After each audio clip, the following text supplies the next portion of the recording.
suite. Innocent Azé, good evening. Bonsoir, Nadine Yambo. Good evening to you as well, televiewers, and thanks for joining us in this 8 p.m. bilingual newscast on Equinoxe television.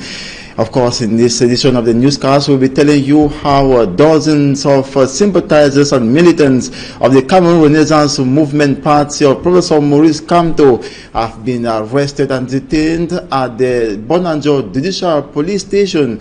They turned out massively today in Douala to protest against the vote rigging and equally electoral fraud witnessed during the October 7, 2018 presidential election of Cameroon. Amongst them was equally Barrister Michel Ndoki. Should be noted the town of Douala was highly militarized, plus the Minister of Territorial Administration Paula Tanganji tells Professor Maurice Kamto and other opposition presidential candidates that playtime is over. He promises on behalf of government stringent judiciary measures to be taken against those who dare threaten public peace in the name of protesting against Paul Biya's victory. Details and more in this newscast.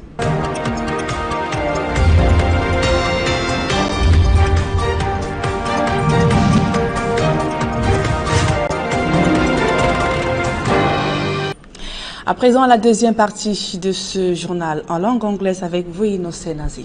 Exactly, Nadine Yambo. Once more, good evening to you, televiewers. Thanks for joining us in the second segment of the newscast. We told you in the headline how a public protest against electoral hold-up in Douala, organized by the Cameroun Renaissance Movement Party of Professor Maurice Kamto, has faced a stiff action from security forces as sympathizers and militants gathered around the Grand Moulin and Feu Rouge, Bisenge, and other parts of the city to protest. Our reporter, Fomi Armstrong Sanda, was there and reports that 40 of the militants were arrested and detained at the Bonanjo Judicial Police Station. The peaceful street protest championed by sympathizers and militants of the Cameroun Renaissance Movement (CRM) party began in Bonabere Douala 4 subdivision as programmed. Tens of protesters inundated the streets with peace plants, dressed in t-shirts on which is written "No to Electoral Hold-Up" as they chanted the slogan. From Bonabere Douala 4 subdivision, marching and denouncing what they qualify as electoral fraud, the protesters took on the stretch leading to the heart of Douala, where they were confronted by forces of law and order. Their encounter with the men in uniform, according to the CRM party's communication team, led to the arrest of 30 protesters, among them Barrister Michel Ndoki, a legal mind of the CRM party.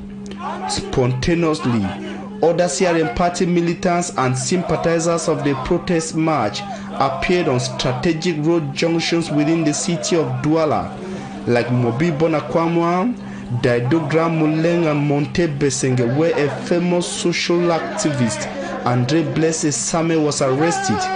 Those at Mobi Bonakwamwa were equally arrested and taken to the same destination, that is the Judicial Police in Bonanjo Douala 1 subdivision. The action further provoked heavy militarization of the city of Douala, with combat-ready security forces and water cannons stationed at strategic roundabouts across the city. The protest demonstration is coming 5 days after the Constitutional Council proclaimed results of the October 7 presidential election contested by the CRM party candidate Maurice Kamto. And this is happening few hours after the Minister of Territorial Administration, Paula Tanganji, held a press conference in Yaoundé, during which he told Professor Maurice Kamto and other opposition presidential candidates that playtime is over. He, on behalf of government, promised stringent judicial infringements to whosoever dares threaten public peace in the name of protesting against Paul Biya's victory. Babila Jonathan has more.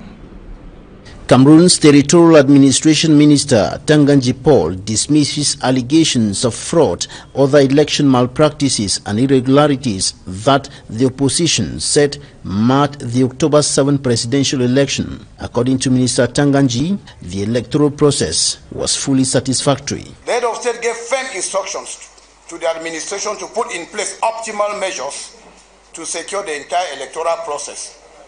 so that elections, the main one in the life of our country, should hold in total calm and serenity.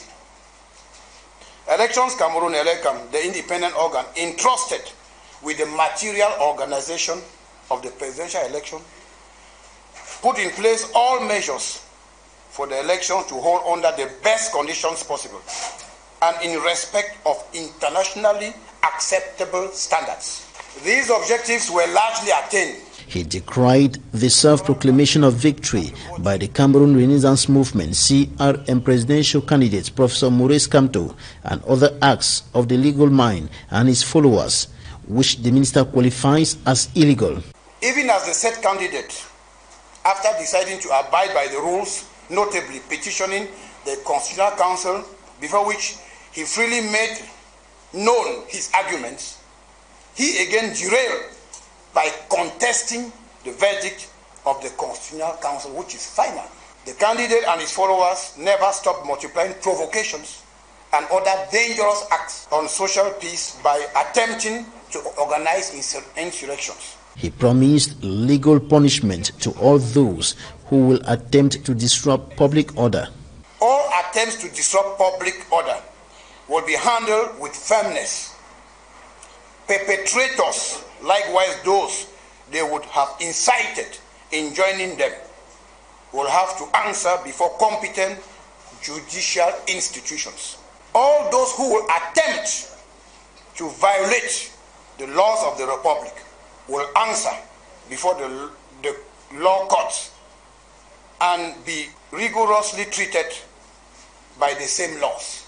Contrary to the Universe Political Party candidate Cabral Libi, who said the electoral process will end at the swearing-in of the president-elect, Minister Tanganji Paul said the process ended with the proclamation of results by the Constitutional Council. The Territorial Administration Minister, however, indicated earlier in his press statement that the electoral process will be crowned by the swearing-in of President Paul Biya, who won the election with 71.28% of the vote. We recall to you that October 25th, the Director of Administrative Affairs of the University of Bamenda was shot dead in Bambui, Bamenda Northwest region of Cameroun, that's in Tuba subdivision, Mesam division of the Northwest region. The death of Professor Mbufong Paul left the entire university in shock. The Vice Chancellor issued a statement yesterday in which she recounted how the late lecturer in linguistics was killed. Professor Teresa Akenji said Professor Mbufong Paul was on his way to the university campus when he was chased, pulled out from his hideout behind the Tuma Council and killed. The Vice Chancellor said the act was perpetrated by unidentified assailants. And for over 4 years now, the government of Cameroon has waged a war against the sale of non-biodegradable plastic papers. Yet, these non-biodegradable plastic papers still circulate in Cameroon. Recently in Limbe, custom officials laid hands on tons of these non-biodegradable plastic papers smuggled via Nigeria into Cameroon. Details with Davidson Maimo. As the fight against non-biodegradable plastic papers continues as stipulated by the Cameroon government, with the Ministry of Environment and the Protection of Nature at the forefront, related government services such as the Customs, the Navy and others are not leaving out no stone unturned, not just in propagating Cameroon government stance on non-biodegradable plastic papers, but equally making sure the plastic are seized and handed to the proper authority in charge. This week, Customs in Limbe stormed one of the illegal ports after a hint seizing about 2 tons of non-biodegradable plastic papers of all sizes and colors, handing it over to the Regional Delegation of Environment and the Protection of Nature. You know that the Ministry of Environment are working in close with the Ministry of Customs in such a way that they can support us at the level of port to help us to seize those plastics. The plastic papers imported illegally from neighboring Nigeria are being destroyed by staffs of the Divisional Regional Delegation of Environment and the Protection of Nature. And after destroying those plastics, we are going to hand them over to the company in charge of recycling them. The destroyed non-biodegradable plastic papers are then proceeded to Bob Didi Plastic Industry, which is licensed and authorized for the production of biodegradable plastic papers, where it is being recycled to meet the standard microns as prescribed by the government of Cameroon. Thin plastic are banned in Cameroon, and I want to encourage people to continue buying plastic, which are authorized. Those plastic whose thickness is greater than 60 microns. Scientists host that 8 million metric tons of known biodegradable plastics end up in the ocean. And if nothing is done by 2025, the annual input in our ocean is estimated to about twice greater, thus a negative effect to marine organisms, especially to fish, which is our main source of protein. In the upcoming report, we take you to the Sebek neighborhoods in Bonaberi, Douala 4 subdivision to see how residents living in the swampy area battle daily with water before getting into and out of their homes. Passages created with planks and equally tires are often submerged during heavy or light rainfall. Details in this report. This is how some inhabitants of the Sebek neighborhoods in Bonaberi, Douala 4 subdivision get into their homes.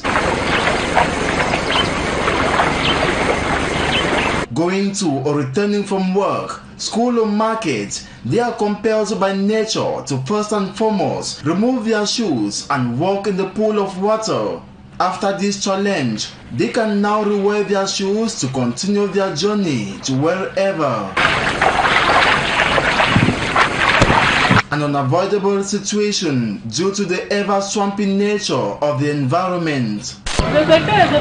During slight or heavy rainfall, the tires, blocks and planks used to create a passage are submerged, worsening the mobility of residents. Water also inundates homes as well as the cratered seasonal roads, hampering flexible circulation of vehicles and motorbikes. Commentators have advanced that people have decided to construct on this swampy or marshy area due to the known availability of good building space as the population size of Bonaberi expands rapidly due to the industrial and economic opportunities it offers. We now take you to the Nkongsamba 2 subdivision in the Mongo division of the Littoral region, where part of the main road has been cut by erosion. It should be noted inhabitants have described the road stretch as a death trap. Franklin Mwabe tells us more. The lack of drainage has led to the erosion of a considerable part of the Nkongsamba 2 road in the Mongo division. The gravity of the erosion, which is gradually navigating into the center of the road, has been a major cause of accidents. These inhabitants say the road is dangerous as two vehicles can't ply the road at the same time. He further narrates that pedestrians and heavy trucks have fallen inside the ditch many times.